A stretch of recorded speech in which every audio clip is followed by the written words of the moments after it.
bienvenidos a esta nueva edición de América Ahora. Les saluda Wu Shuoyu desde Beijing.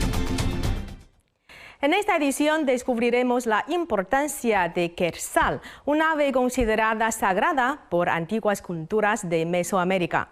Conoceremos los esfuerzos que se están llevando a cabo en Costa Rica para su conservación, que se ha visto afectada en los últimos años debido a la deforestación y al cambio climático. Posteriormente viajaremos a México, particularmente a la península de Yucatán, en donde nos adentraremos en unos tesoros naturales llamados cenotes y averiguaremos cómo activistas medioambientales trabajan para proteger estos sistemas subacuáticos. No se pierdan nuestros reportajes de hoy. Comienza América Ahora. Costa Rica es un ejemplo de éxito en esfuerzos de conservación del ave sagrada, el quetzal. Y ecologistas tratan de salvar estos tesoros naturales venerados por los mayas. El vínculo entre el hombre y los animales siempre ha sido fuente de inspiración para el arte, la cultura y la tradición, y aún más cuando se trata de aves. La fascinación humana por las criaturas que pueden volar se remonta a lo más profundo de la historia de nuestra propia especie. Pero a medida que el medio ambiente y el clima cambian a manos del hombre, el futuro de estos importantes animales es incierto.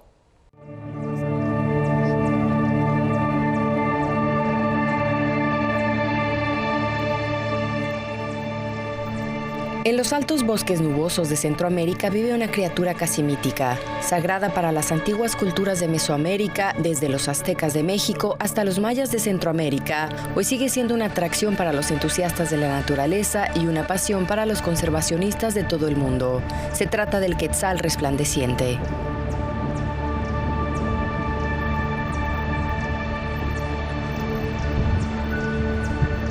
Sin embargo, hoy en día el hábitat de estas aves mágicas se está reduciendo. La deforestación y el cambio climático han limitado sus ecosistemas especializados a cada vez menos zonas de bosque virgen. En otros lugares, el tráfico ilegal de animales ha reducido su número a niveles críticos. El futuro del quetzal, un ave considerada en su día la encarnación física de la madre naturaleza, puede reflejar el futuro del planeta Tierra.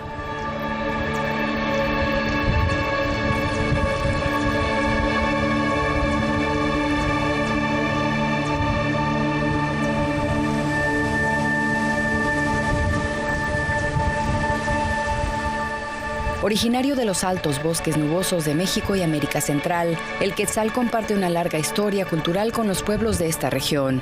Para las antiguas culturas de Mesoamérica, el ave era sagrada. El macho, con sus brillantes colores, largas plumas en la cola y movimiento ondulante en el aire, se asemeja a una serpiente mientras vuela, el origen del dios azteca Quetzalcóatl, la serpiente emplumada.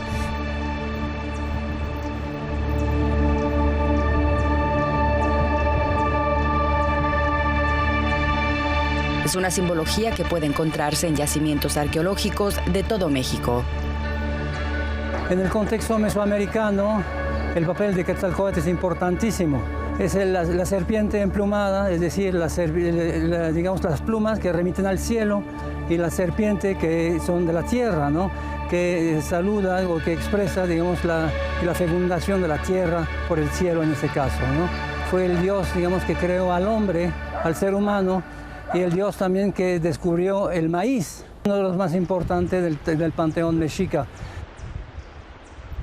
Cuando la conquista española de México se enfrentó al imperio azteca en 1509, el emperador Moctezuma, jefe de un imperio rico en oro y joyas preciosas, recibió a Hernán Cortés con un tocado coronado con plumas de quetzal. Bajo el dominio azteca, las plumas de quetzal solo las llevaban los sacerdotes y los emperadores, y matar a un quetzal se castigaba con la muerte. Pero el ave no solo era sagrada para los aztecas.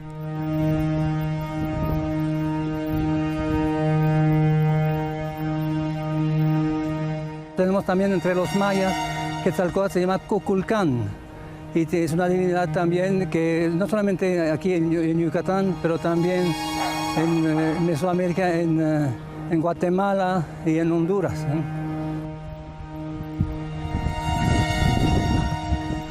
Esa cultura no se olvida. Cuna del pueblo maya, la moneda nacional del actual Guatemala se llama quetzal. A pesar de esta historia intrínseca entre humanos y quetzales, hoy en día el ave es mucho menos venerada. Se calcula que quedan unos 20.000 ejemplares. En la selva de Guatemala y la selva del sur de México, el quetzal está en vía de extinción. Hay que protegerlo, ¿no? Entonces yo creo que la perspectiva ya no es tanto mitológica, es mucho más, digamos, ecológica en este caso, ¿no?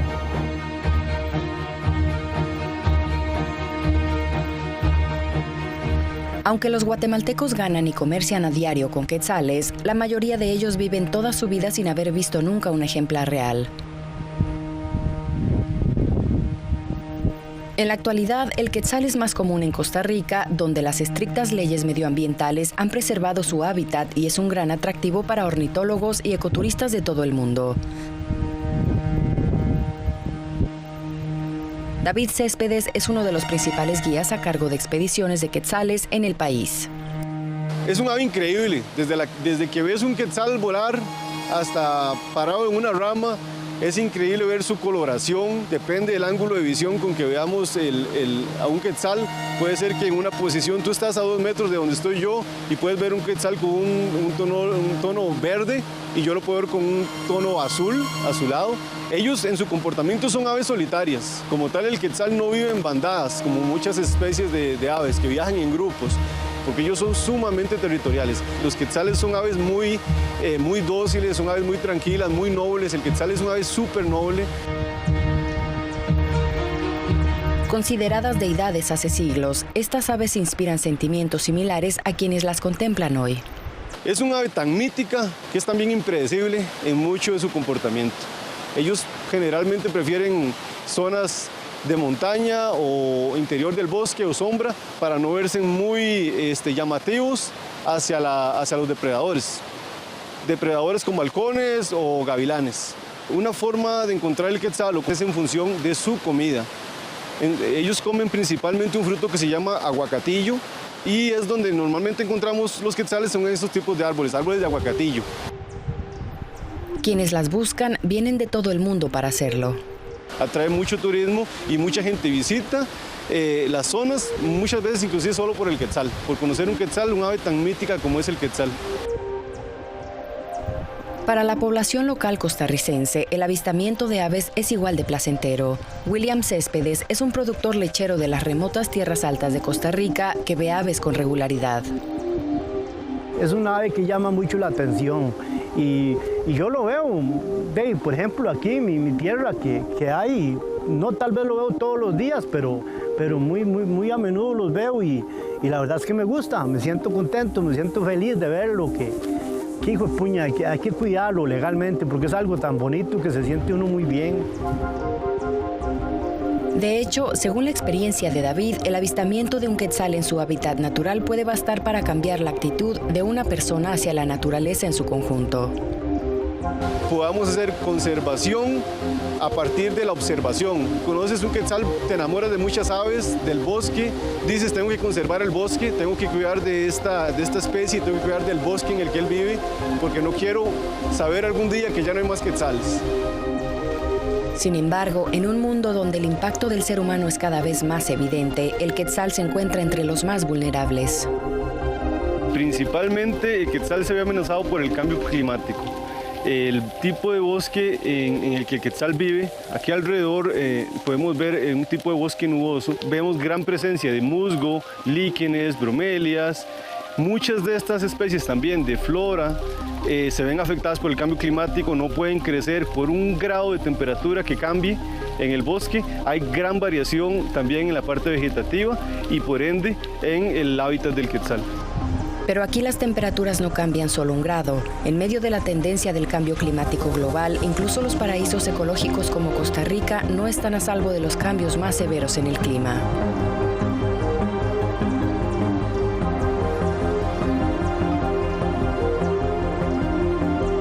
La estación, en su tiempo de estación, se ve más marcado. Un verano más fuerte o un invierno más fuerte también. En verano, pérdida en muchos afluentes de agua que se secan totalmente, donde antes siempre había escorrentía. Y de igual forma, en época de lluvias, en este último año he notado, por ejemplo, que han caído muchos árboles por mucha humedad que ha habido también en el suelo. La actividad humana más localizada también es un problema. En muchos lugares sí, se da la deforestación, muchas veces por el cultivo, por ejemplo, de café o de maíz o expansión de áreas agrícolas o ganaderas. Entonces se van perdiendo esos bosques y esos hábitats del quetzal, que realmente muchos forman un corredor biológico, ¿verdad? Y se rompen esos corredores biológicos en mucha medida. Consideradas una de las aves más bellas del mundo, también se enfrentan a la amenaza de los traficantes de animales. Aunque la captura de quetzales es ilegal en todos los países en los que la especie es endémica, las autoridades centroamericanas rara vez hacen cumplir la ley. Los especímenes se capturan por sus plumas o se venden a precios elevados en el mercado negro de mascotas exóticas, donde sobreviven muy pocos. Alejado de su ecosistema muy específico, el quetzal resplandeciente no vive mucho tiempo en cautividad. Los guardas de los parques y los guías turísticos de Costa Rica se esfuerzan por evitarlo.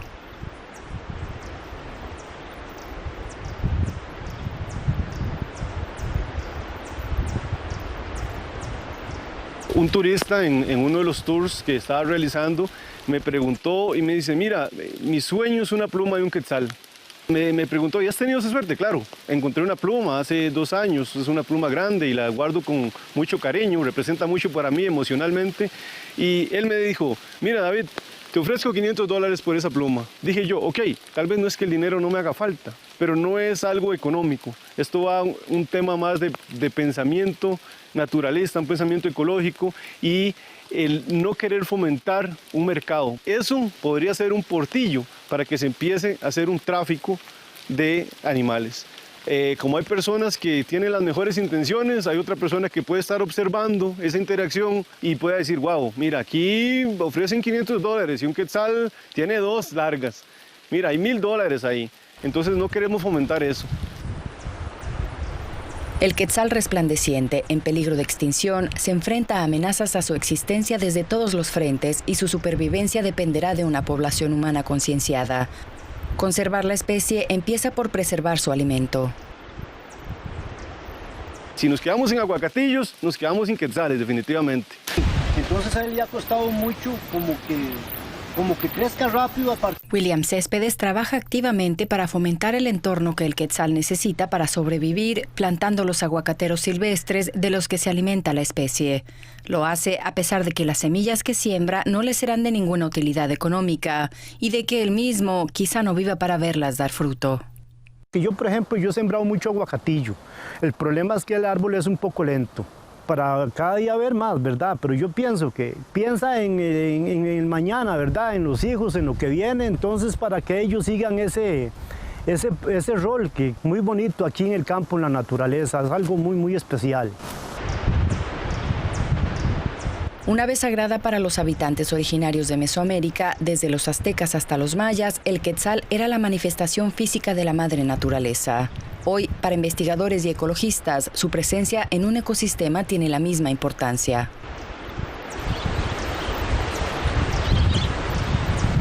Sabemos que el quetzal como tal es un bioindicador en el bosque.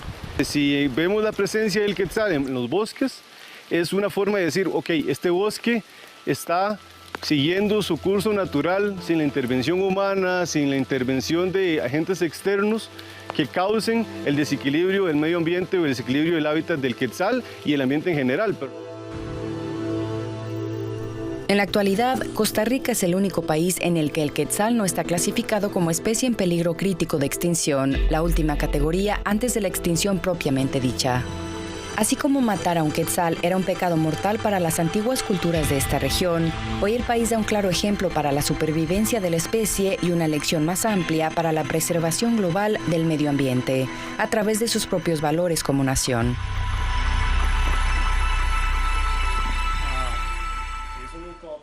México es uno de los países del mundo con mayor biodiversidad, con áridos desiertos y húmedas selvas, costas embravecidas e impresionantes picos montañosos. En la península de Yucatán, hogar de la cultura maya, activistas medioambientales locales trabajan para proteger un sistema subacuático único, los cenotes. Sumerjámonos en ellos en el siguiente reportaje.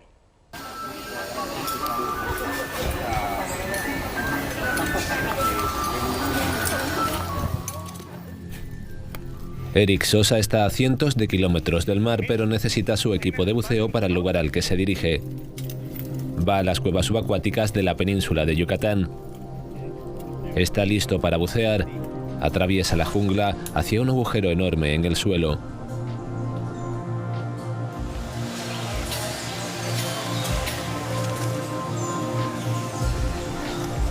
Esto es un cenote, de la palabra maya Atzonoot, un ecosistema único que se encuentra solo en esta región del planeta. Sosa desciende al submundo maya.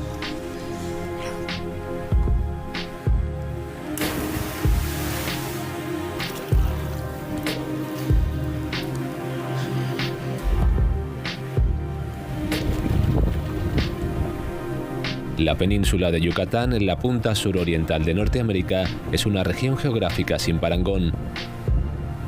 Formada entre el Golfo de México y el Mar Caribe, tiene 200.000 kilómetros cuadrados y es prácticamente plana. Está cubierta por bosques subtropicales. Rafael López es geólogo de la Universidad Nacional Autónoma de México y ha estudiado esta región en profundidad. Bueno, la península de Yucatán en realidad es lo que nosotros llamamos una plataforma carbonatada, que la península de Yucatán son depósitos marinos, que se depositan como en playas. Y la península de Yucatán es justamente un depósito carbonático, de carbonato de calcio, de depósitos entre playas, arrecifes. Ahora, la península de Yucatán ha funcionado como una plataforma carbonatada desde el Jurásico. O sea, hace 120, 130, 140 millones de años. Las montañas se forman cuando existen fuerzas tectónicas que presionan una roca y esa roca se eleva. La península de Yucatán ha sido estable desde al menos hace 500.000 años. Y luego, cuando el último descenso del nivel del mar, pues es que queda expuesta. Entonces, por eso vemos que es justamente muy plano todo, es todo muy llano, sin grandes elevaciones, y es todo compuesta de carbonato de calcio. Y aunque la península de Yucatán no tiene mucha altura, tiene mucha profundidad. Toda la región está salpicada por lo que los mayas llamaban cenotes, enormes estructuras en la superficie parecidas a un pozo que se adentran en las profundidades de la tierra. La palabra cenote es una palabra con la que se ha denotado a este tipo de cuevas subacuáticas que hay en la península de Yucatán. Tenemos que ver que el carbonato de calcio es muy soluble bajo ciertas condiciones. Si tenemos carbonato de calcio y le echamos ácido, pues vamos a ver que ese carbonato de calcio empieza a hacer pues, unas burbujitas, empieza a efervecer. Eso significa que se está disolviendo. Entre el nivel del mar y la roca casi no hay espacio. Y el mar, como la roca es muy porosa, penetra hacia adentro de la tierra, haciendo un lente de agua dulce, una cuña de agua salada, perdón, de agua marina. Y encima de esa agua tenemos un lente de agua dulce, que es producto de la lluvia. Cuando esos dos lentes de agua flotan uno encima del otro, esa zona es muy agresiva con la roca y disuelve mucho el carbonato de calcio. Esa es una de las formas en las que se forman ese tipo de cuevas. En la península de Yucatán hay al menos 6.000 cenotes, ecosistemas únicos conectados por corrientes subterráneas que eran sagrados para los mayas. Su camino al mundo subterráneo y un recurso vital de agua.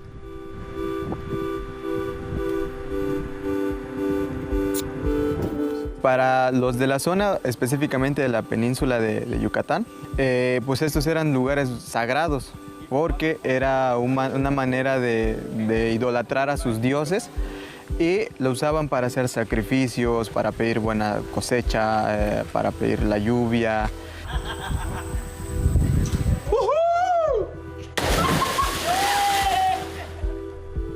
Sin embargo, hoy no reciben las mismas reverencias.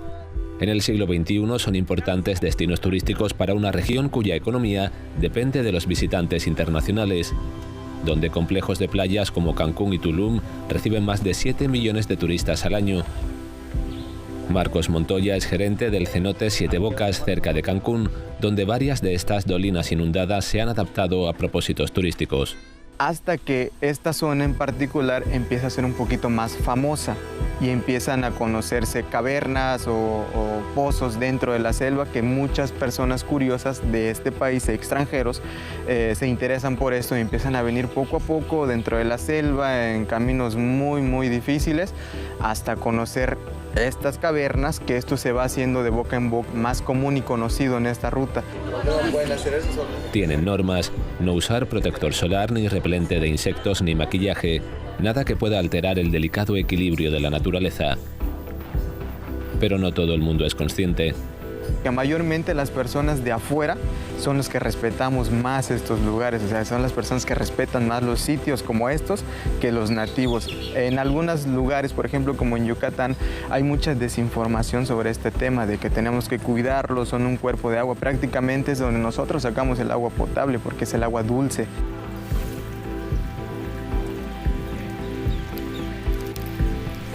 Y los más remotos se han convertido en un lugar en el que echar residuos. El agua que está en el subsuelo. Porque en Yucatán no hay ríos. Y el agua que está en el subsuelo de la península de Yucatán está interconectada por este sistema de cenotes. Para decirlo claramente, si yo tiro una basura en un cenote a 20 kilómetros, estoy afectando a todo lo que está de ahí hasta el mar. Aquí es donde intervienen Eric y sus colegas. Pues somos un equipo de buzos, desde los niveles más básicos hasta niveles técnicos, instructores de buceo técnico, y pues nos dedicamos a saneamiento de cenotes y grutas en el estado de Yucatán.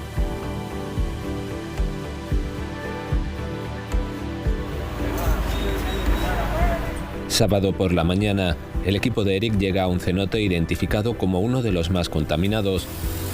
Desayunan juntos y se preparan para un duro día de trabajo. Son optimistas, inspirados por la labor que tienen por delante. Luis Quijano es buzo profesional de cuevas. Kai Nicté es una de las personas que fundó este grupo. Realiza fotografía subacuática.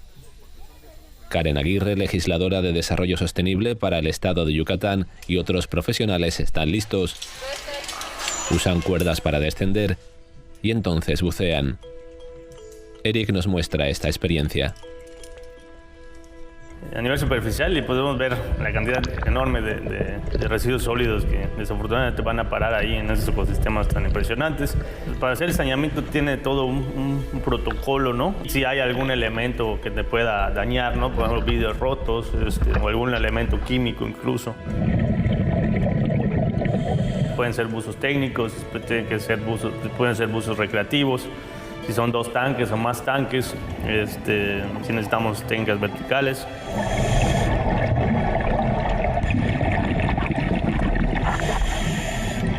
Extrayendo un neumático. Hay sedimento que es muy volátil, entonces pues eso puede ser un problema, ¿no? Cuando se levanta te puede reducir la visibilidad a cero, ¿no? No puedes ver tu mano pegada a tu cara. Lamentablemente es bastante común. En muchos cenotes hemos encontrado baterías alcalinas, celulares, y bueno, aquí la imagen es una batería alcalina. Ya se ve antigua porque ya se ve corroída, ya liberó sus contaminantes. En este caso tiene aproximadamente 5 metales pesados, y se estima que una sola batería de esas puede contaminar como 167,000 litros de agua, ¿no? Entonces, las malas prácticas que tenemos de echar las cosas a un hueco y ya no está. Bueno, todas las televisiones tienen elementos contaminantes, estas mucho más por no me acuerdo cómo se llama, el telescopio. No lo encontramos en ese momento, esperemos que nada más no estuviera ahí. La realidad es que dices, ni siquiera te dan ganas de agarrarlo, ¿no? Pero bueno, no se puede quedar ahí. En este caso es un pañal. Son materiales que tardan mucho tiempo en degradarse. Impresionante la cantidad de residuos que puedes encontrar. A veces no sabes ni dónde empezar. Lamentablemente hay muchas veces que hay cosas que son muy pequeñas o ya están en un proceso de degradación, ya están degradando, y ya pues, los pedacitos microplásticos, eso ya no hay manera realmente de sacarlos, y pues esos se van a quedar ahí generando un problema. es un tobogán de algún juego infantil, que alguien tuvo la grandiosa idea de ir a arrojar al cenote, no sabemos con qué. Y bueno, hay todas las labores, ¿no? Desde sacar esa cosa ahí atorada en una piedra como 15 metros, hasta tener que subirlo con una cuerda. Hoy el equipo de Eric ha sacado 30 bolsas de basura del suelo del cenote. Pesan 149 kilos. No se quejan del esfuerzo, pero realmente no disfrutan con lo que hacen. No, la honestamente es que no me encanta. Yo preferiría estar explorando, nada más disfrutando de estos ecosistemas, ayudando a actividades de investigación. Si tuviese la elección, no los haría. Pero pues tampoco podemos taparnos los ojos y hacer como que no pasa nada. Es muy triste. De hecho, ya lo limpiaron. Tendrá 7 meses tal vez, o un año creo. Es un poco decepcionante, ¿no? Ver que te esfuerzas y regresas 15 días después y no hay mucho cambio, y esa es la intención de empezar con la educación ambiental, porque pues tal vez no está llegando ese mensaje, ¿no? O sea, se está limpiando, pero pues sí hay que llevar esa información a los habitantes o a la gente que los visita, ¿no? Si hay algo que Eric y su equipo han aprendido es que hay que tomar más medidas. Realizan este trabajo desde 2016. Desde hace 2 años, el gobierno estatal colabora con actividades para la comunidad local. Sobre todo, tratan de transmitir un mensaje a los niños. Pues la intervención con los niños, que es nuestro centro de atención. Los niños jalan a las mamás, jalan a los papás, ¿no? Y pues sobre todo, ¿qué puedo hacer yo en la comunidad, en mi casa, ¿no? O en la tiendita de la esquina, o hasta en la milpa, ¿no? ¿Qué podemos hacer para poder evitar que nuestros recursos naturales se contaminen? Más de 500.000 de personas conforman las comunidades mayas rurales de interior de Yucatán. Cambiar la cultura es difícil. De que la gente que obedezca a ellos, que no tomen, que no tiren la basura. Ellos tiran la basura cuando come algo o refresco, o comen sus empanadas. Lo agarran y lo tiran por el cenote, por eso se queda sucio. El agua de los cenotes de esta ciudad no se puede beber, pero poco a poco está calando el mensaje.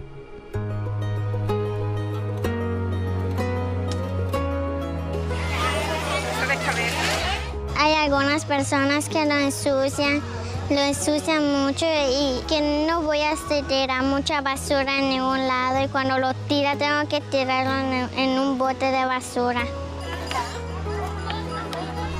Además de llegar a los niños, hay incentivos económicos. Si la gente en comunidades pequeñas como esta, por ejemplo, nos ayuda separando lo valorizable, ¿no? Separando lo que es posible de poder generar una forma de reciclaje de esto le da un incentivo económico al municipio para que pueda recolectar y hacer que esto sea factible. Entonces estamos construyendo de abajo para arriba y de arriba para abajo la política pública, ¿no? Por eso le denominamos en Yucatán Estrategia Cero Residuos. En esta región, que depende mucho del turismo, existen razones económicas que considerar. Un buen recurso, el turismo, darle un valor agregado a estos ecosistemas, sería un beneficio económico para las comunidades. Por supuesto que sí, la mayoría, más del 95% me atrevería a decir que pues al ya estar aprovechándolo, pues precisamente lo cuidan, ve que no se contamine y que siempre hay mucho que mejorar. Pero sí, es un buen camino. Pero así sucio, pues ¿quién se va a acercar a verlo? Pues a mí me da gusto. ¿Por qué? Porque va a quedar limpio el cenote. Que venga algunos americanos o los gringos, como dicen, que venga hasta nosotros, nos puede beneficiar. Porque nosotros podemos hacer nuestra venta para que tengamos también un poco de dinero.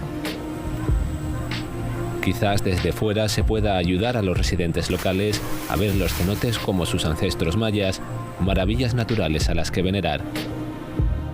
Bueno, así concluimos esta emisión de América Ahora. Gracias por sintonizarnos durante esta media hora. Soy Wu Shuoyu en Beijing. Nos vemos en la próxima edición del programa.